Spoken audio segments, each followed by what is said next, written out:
Welcome to another In Wheel Time podcast, a 30-minute mini version of the In Wheel Time car show that airs live every Saturday morning, 8 to 11 a.m. Central. From the biggest used car lot in America, Houston, Texas. It's the In Wheel Time car talk show. Just ahead, more car talk from the motorheads you've come to love. Later, Konrad will have This Week in Auto History. We'll get you updated on the stories making car news this week. Howdy, along with Mike out of this world, Mars, King Konrad DeLong. We need more Jeff Seekin, as we always do. I'm Don Armstrong. Glad you could join us on this, our live show, Saturdays, 8 to 11. And we're kind of beginning that now. It's 9:30 Central Time. Halfway through. When are we going to start? Somebody hit the record button, would you? Mm-hmm. I have a couple of stories that I wanted to talk about. One is the best reputation survey for auto brands in 2022. Subaru has the best reputation among U.S. mass-market auto brands, according to the 2022 Automotive Reputation Report. Doesn't surprise me because they have what I will call fanatic customers. On the luxury side, Lexus earned the top spot, according to Reputation, a customer feedback company that helps businesses improve customer experience. Again, that doesn't surprise me. So, top 5 results for non-luxury brands. Honda is 5. They don't have any cars to sell. 4 is Nissan. 3 is Toyota. And here's a shocker. Number 2 is Mitsubishi. Wow. Exactly. That was my response exactly. No comment there. Top luxury brands, top 5. Starting at 5, Acura. Okay. 4 is Porsche. Okay. I guess luxury. 3, BMW. 2, Infiniti. And number 1 is Lexus. Not a domestic car in the crowd. Nope. Top public dealership groups. Oh, boy. Number 5, Group 1 Automotive. I don't know the dealerships that are Group 1. There's the Momentum Group here in town is Group 1. Group 1's pretty large, and actually Group 1 was started in Texas and Oklahoma. Number 4 is Harry H. Miller Dealerships. I don't know who that is. Number 3 is Sonic Automotive. They've got dealerships Huge throughout town. Number 2, not surprising, Penske Automotive Group. And number 1 is AutoNation. Yep. And let me just throw this in there, AutoNation. And I was going to do the story today, but I got sidetracked and didn't have time. All the problems that we had with a friend of mine's Jaguar F-Pace that I've shared with you. Mm-hmm. And I called Konrad. I said, Konrad, do you happen to know anybody at a Jaguar dealership? He says, well, as a matter of fact, I do. And so he put me in touch with a fellow at Jaguar dealership out the west side, out in Katy. And he said, okay, I want you to call this service advisor. And we'll get the problem taken care of. In. Yeah. And so we took the car out to West Houston Jaguar. Mm-hmm. Katy Freeway, out in Katy, just inside the Beltway, just inside 99, just between the Beltway and 99. Anyway, took it out there. Check engine light. There's been $6,000 worth of repair work and done. Still on. And it's still on. He says, we'll fix it. Okay. Left it with him. Took 2 or 3 days for them to finally get to it. And they got to it. That car's ready. Come get it. Go out there on a Saturday. Go get it. They start to pull it up. And ding. Check engine light again. He says, I'm sorry. Well, they're driving. They're driving. They said, let us get you a loaner car. You drive the loaner car. We're going to figure this out. Took them a few days to figure it out. It was a wiring problem. Probably from day one. Probably. Before the $6,000 was wasted on it. Yes, it was. A wiring problem that nobody diagnosed, but they fixed it. And since then, that was 2 weeks ago, we've not had a problem with the check engine. And they did the right thing, to jump up and diagnose and make a repair, and then it fail as they're delivering it to you. They took ownership of someone else's problem. Exactly. The dealership was immaculate, and everybody that worked there was very, very nice and accommodating. And fully certified in all the Jaguar and that Land garage, Rover stuff. Holy Toledo. Isn't that pretty? Tile floors, air conditioned. Yeah, and all the mechanics have these ginormous toolboxes. You walk in there, and you're jealous to begin with, right? I mean, the thing is immaculate, and the service department really isn't as big as you would think it would be. Mm-mm. Remember, I came from Richardson Chevrolet, where it was massive, Jaguar Land Rover, and this thing was spot on, and it was really nice. It was a great experience. Well, maybe because they don't break down as often. Well, part of that is the technicians. I mean, they obviously had some technicians that were really well-trained, smart, well-trained, and had the initiative to get in there and find the problem. Yeah. So, end of that story, but I'm still working on getting you the rest of the story, the $6,000 that was spent. And we'll need to get together and go over that stuff that I've kind of compiled. But your point is that AutoNation was the top dealer group. I misspoke. Momentum is actually Sonic Group. Whatever. They're in that list. It's important to them. Yeah. And, I've already heard. But AutoNation. He's already been corrected. Yeah. A couple of friends of mine. Well, now we know we got who's listening and who's not. Now, here's one. Have you seen the story about Kia and Hyundai? Oh, my God. Oh, I think let me just read this story, and then we'll chat. Okay.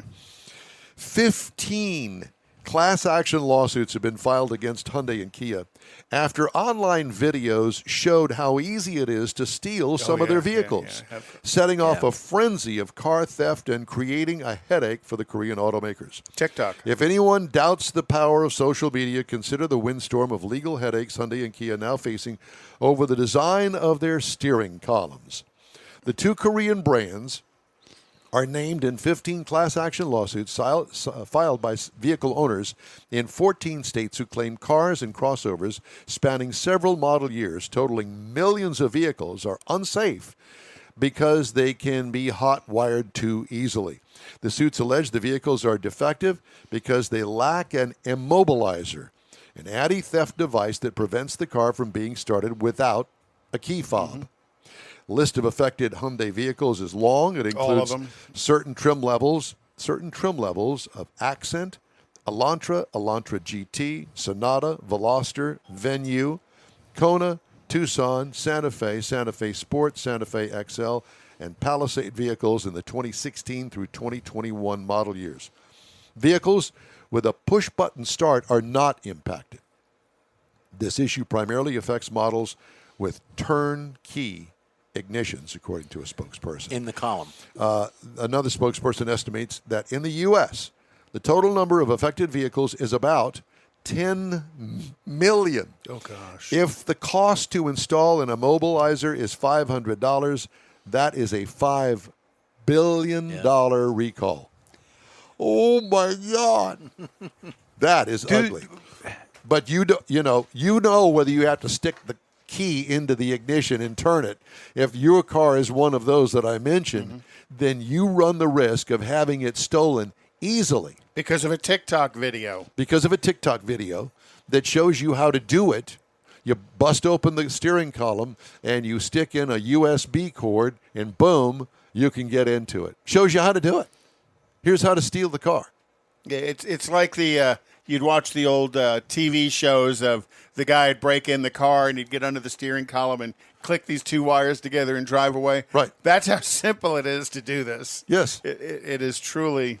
In today's age, you'd think, what, are you kidding me? My 2001 Corvette has got an archaic immobilizer on it. But it works. Yeah, but that's on a Corvette. You stick the key into the ignition, which is not on the column. It's in the dashboard, and then you turn it. And then once you turn it on, you can hear the immobilizer go click, and it loosens the steering wheel, which is the thing that went out. It was actually a recall for the Corvette, and they had to replace it. It cost me $700 because it was out of warranty. The warranty lasted for 10 years. Well, whoever had the car before me never got it fixed, and I was the one that had to suck up $700 repair. Should have called. Well, and I understand because the Corvette was a pricey car whenever it came out. I mean, it's not cheap now, but I didn't realize that Hyundais and Kias had those back when they. Well, I know they don't, but I mean, why would you expect them to have? Well, one? they had immobilizers all the way back to Chevy Cavalier and Chevy Cobalt, and sometimes the immobilizer is relatively simple. The one GM used for years is what's basically a Hall effect switch. So it's this light that passes between these two sensors, and it would have to rotate over this bar, and it would see that interruption of that. And that was the immobilizer, and that would shut off the fuel system and shut off the starting system. Correct. So Kia saved $20 a car by not doing this, and they're going to pay dearly for it. But did they ever do it? Well, I don't know that. I just to me, that time frame, I wouldn't expect that to be on that car. But there's been different types of immobilizers through the years. You remember GM had those with the little pellet Yep, the in pellet, the key, right. Mm-hmm. which are just a nightmare to get a new key made for. Well, my friend Bruce had one on the Corvette that he bought. Yeah. He had to get one of those. I think we talked to you about it. Yeah. Well, that's what I say. But expectations. I mean, if it's not there, I just wouldn't expect one. I would expect one in a car like your Corvette or newer cars. But I think they're going to have them on all cars if they're going to get this class action lawsuit. Right. And I'm going to go back to my thing about class action lawsuits. The only people who get rich are the lawyers, attorneys. yeah. Every Kia owner is going to get maybe a recall done on their vehicle and $12, and the lawyer is going to get $100 million. Well, and they'll get a $500 fix. No, they're not. Well, possibly, depending on the age of the vehicle, as far as how far back they're going to go. Yeah. So does your Oldsmobile have the immobilizer? Yes, it It is immobile. It is immobile. There's no doubt about it. So, where do you think? So, of all of the EVs, pure EVs that are sold in the United States, what state do you think has the biggest chunk of them? California. California has 38.9% of all the EVs sold in the United States. Who do you think's number two? Wait for it. Texas. Florida. Okay, I'd believe that. Texas is number 3 at 5.4%. Number 4 is the state of Washington at 4.4%. New York at 3.6%. New Jersey at 3.3%. Because you got to remember, in Washington and New Jersey, no, excuse me. New York and New Jersey. No, in New Jersey, you're not allowed to fill your own car with gasoline. They don't have self-service gas stations. They're all full-service gas stations. Oh, yeah, it's been like that. And you can't make left turns either. Why? Why can't you I don't wait? know Let's about go making back. left Let's turns. go back to the They have never, in the state of New Jersey, they have never allowed and the self-service purpose gas is stations. Well, they say it's safety. It's New Jersey. I think Joe Piscopo. Are you from Jersey? I'm from Jersey too. I think it's about the venting emissions that I guess people aren't smart enough to know if it's leaking on the ground to stop pumping. Well, you've got people here that pump their gas on their cell phone, and that's wrong. Yeah. And then Arizona is number 7 with 3%. Colorado, which kind of surprised me, was number 8 at 2.5. I thought Colorado would have been buying more EVs than They're that. spending their money on something else. And then Illinois at 2.5 and Georgia at 2.3. So by far, California is the biggest purchaser of EVs nationwide. Understandable, and now as Newsom is pushing this no internal combustion engines after 2035. Yeah. Good luck on that. Yeah. That's not going to happen. Yeah. And then we don't have the electricity to charge your EV. And I was somebody the other day. I was in a conversation said, "Well, solar power is going to do it." Solar power. We've been doing solar power for 40 years, and it's not even 5% of the electricity produced. Solar power is not going to 40 years. produce the power necessary to charge 100,000 EVs. It won't do it now, California's got way but they're more. saying, but they're saying they're going to develop it. It's Well, you going got to to remember develop. the problem with solar power is solar power goes directly and wind power goes directly on the grid. There is no storage system for it. They don't have. If you have one at the house, you have to have a storage system. You have to have a for it. storage system, but that is so minuscule of what it puts out. But, if you want to spend, I don't know how much there, $10,000 on a few solar panels to put on your roof and the battery to store it into, you might be able to power your car. And those solar panels have to be replaced after 12 to 15 years. Make the blades of a wind turbine out of the solar panel. That's genius. Yeah. Very nice. Jeffrey, Then- no and wonder then- you and don't then have put- any hair on your You know, head. I And then did- put it on the brains roof are of your coming car. through. I did watch a show about savants. I told you that, and I think I've got those tendencies. I think you I do. think penicillin helps. The that, doesn't savant. it? And then put it on the roof of your car, and as you're driving down the road, the propeller turns. Yeah. It's going to regenerate the Like a beanie. electricity for your Like a beanie vehicle. on your That head. way too, with the blades Get kill you dinner. the birds, then You the get dinner. solar panels can fry them You That's bet. right. all at one time. Write this down.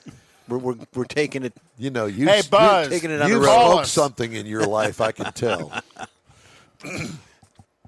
7 herbs and spices. Did you pay much attention to the release of the new Mustang? Yes and yes. Well, how disappointing. Very. Were you? Totally disappointed. The dash is okay. I mean, it's okay. I only saw The exterior. Mustang people are not happy. No, hell no. I wouldn't be happy either. It looks like the old one. Well, Exactly. and there's a reason for that. Is the previous generation Mustang since 2014 is called the S550 chassis. The new Mustang they just announced is the S650 chassis. It's almost the same. I was just going to say it's the same thing. Yeah, it is. That's what I read. It is. Yeah, there's not a It is big, huge disappointing. difference in it. There's a feature that we do once a week on this program, and Konrad manages to put this together for us, and Oh, I boy. truly enjoy it myself. I do too. Some good It's stuff called today. This Week in Auto History on the In Wheel Time Car Talk Show. So in 1932, to promote the Pierce Arrow 12-cylinder engine, Ab Jenkins pitched a wild idea. Ab, A-B. Maybe it's Abe. He would drive one for 24 hours straight without ever leaving the driver's seat. Now, I'm not really, I know I couldn't do that. I got to stop about every 40 minutes. Depends on if there's a hole in the floor. So for 24 hours, and he would never get out of the driver's seat. He had a 10-mile circular track created out at the Bonneville Salt Flats. I think that's where the idea of the Saturday Night Live's actual Saturday Night Live little thing that they did, the skit called "Oops, I Crapped My Pants." Did you see that one? No. Oh, that's a good I'm one. sure I have. There was a diaper involved in that. When the 24-hour book out run about came it. to an end in this week in 1932, he had averaged 112 miles per hour, which blows my mind that he could go that fast for that long. And he covered 2,710 miles. Hurry up! I gotta pee. Well, I think he might have, he had to stay in the car for refueling and stuff, but he never got out to use the boys' room. And there's the fuel tanks, the gravity fed. Right. And then in 1955, the Ford Motor Company produced its 2 millionth V8 engine this week. The first Ford V8 that was manufactured, the flathead, was very popular in that time, but it was not the flathead that was the 2 million. And it wasn't very reliable, from what I understand, the No. flathead. No. Oh, well, the engines back then had to be rebuilt every 30,000 miles. It's not like they are today, that the reliability wasn't expected. In 1959, a no-named Plymouth was produced. The first Valiant I knew it. was sold. It was built at the Hamtramck, Michigan assembly plant. It was not, the name of it was not known as the Plymouth Valiant until 1961. Originally, Plymouth had planned on calling this the Falcon. Mars, we've been to the Hamtramck plant. Oh yeah, I've been to Hamtramck as well. Oh, I am But too. But oops, Ford used the Falcon on their compact car, so Plymouth was left without a name. So they did a company-wide survey, and they come up with the name Valiant. So all it had was Valiant on it. It never said Plymouth on it for the first year of production. Prince Valiant. In 1970, Jimi Hendrix's Corvette goes missing. Shortly after his death in London on In 1970, his estate sold off many of his belongings to cover various expenses. The Corvette believed to be one of those items sold. To this day, people are searching for the Jimi Hendrix Corvette. If you have a Cortez, what was originally a Cortez Silver 1969 427 390 horse Corvette, you may want to do a little research. You could be riding around in a piece of rock and roll history. I thought that was a great story. Yeah, it is.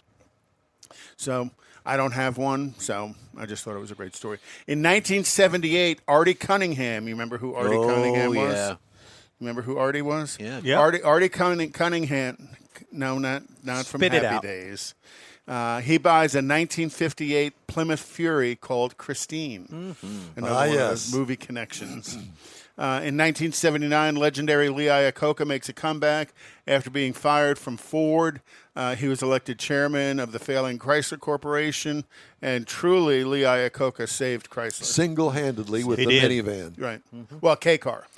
He was originally the K car, and you got to remember the K car was the chassis, the platform for the minivan, but the minivan was what saved it. But yeah, See, and minivans Lee Iacocca save the world. Yeah. And Lee Iacocca went on to restore the Statue of Liberty as well. Great man. I read his book. It was a good book. It was. In 2006, Ford bought the rights to the Rover name from BMW for £6 million.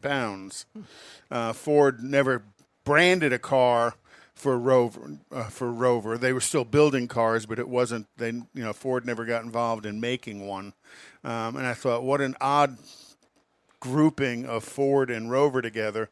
I'm not a huge Rover fan at any level. And then after that agreement, Ford and Jaguar and Land Rover were sold to the TaTa Motor There you Company. go. There That's what's you wrong go. with it. So your Jaguar and your Land Rover are now owned by Ta-ta. Got Ta-ta. some great tatas on. Ta-da. That's this week in automotive history. Thank you very much. You write that down. Write that down. Write that on there. Have Becky look over your shoulder. And, honey, what's this about tatas on here? Jaguar Tatas. I thought it was Cougar Tatas. No, that's a Mercury. That's another. All right. She's not old enough for Did that. you know gorillas can't swim? Did you know that? No, I didn't. Yep. You have some of the most unusual. That's why he has no hair. He's I'm a telling you, fountain of useless information. His Fountain of brain, use. his Fountain of brain is useless. poking through his scalp, and he has no hair. And Buckingham Palace used to be a brothel. No, it wasn't. I read it in a book. Yeah, I read it. I read it on the internet. No. Buckingham Palace. Well, if it's on the Bravo. internet, it's got to be true. Rental car company Hertz Global Holdings I plans heard to this. order up to 175,000 GM electric vehicles over the next 5 years. The latest move by the rent car firm to add zero-emission vehicles. Hertz expects to begin taking delivery of Chevy Bolt EVs and Bolt EUVs in early 2023. Hertz's current goal is for 1/4 of its fleet to be electric by the end of 2024. And they already have a collection of Teslas. U.S. Environmental Protection Agency will consider adopting more stringent greenhouse gas emissions rules for heavy trucks. For heavy trucks, after Congress passed new incentives to speed the adoption of zero-emission vehicles. In March, the EPA proposed new rules to cut smog-forming and greenhouse gas emissions from heavy-duty vehicles. Can I just say something about that? That ain't nothing compared to the fumes coming off of jet aircraft that have them sit and idle for hours. Some of them have a thing called a Power it's unit. a power unit that is External power unit. or an internal one, which is another jet engine, basically a small one. But that's what they use to power the air conditioning and the lights inside I thought of it was aircraft. some sort of generator. Thank goodness. That is it. The ground power units that's what you're talking about. I'm talking about the actual jet engine. They let those things idle for days. Really? Out there. And do you know how much anywhere? Do you know how much fuel those things burn? A ton. Oh my God! Well, they measure fuel by weight on a plane. Correct. They don't measure it by gallons. Yes. So, to follow up on that story, Toyota and Kenworth have proven the possibility of a fuel cell electric truck. with a successful completion of their truck operations product. They compared a 2017 diesel engine, and they now have a fuel cell that will perform to the level of a 2017 diesel. So watch what you're talking about, because that fuel emissions issue is going to be more prevalent than we think.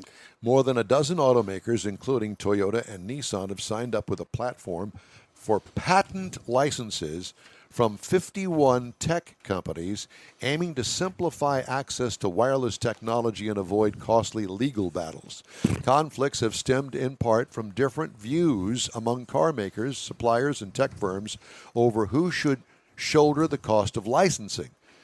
Avanci, A-V-A-N-C-I, Avanci, charges a flat fee of $20 per car, increased this month from $15 previously, with the monthly money distributed among patent holders.